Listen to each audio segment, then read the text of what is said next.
How to use double tap to turn on or off a screen on Samsung Galaxy phone. Hey there everyone, welcome back to the Static Studio. So if you double tap to turn on or off a screen not working on any Samsung Galaxy smartphone, then here's how you can enable this feature. It's super easy, but before start the video, if you're new to this channel, please give it a thumbs up and subscribe to my channel because it really helps me out.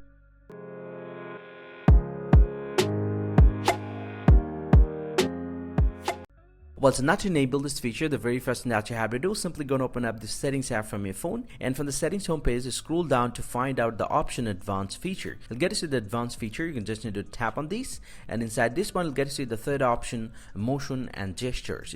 And once you tap on this, inside this one you'll get to see the option double tap to turn on a screen. You can enable this, and also if you want to double tap to turn off a screen, you can enable this one as well. And once you have enabled both of these, you are pretty much good to go. From now, from the home screen, whenever you double tap on your screen will be locked, and also you'll get back to the home screen as well. Hope you find this very helpful, guys. If you do, please drop a like and subscribe to the channel. See you guys around, and thank you very much for watching.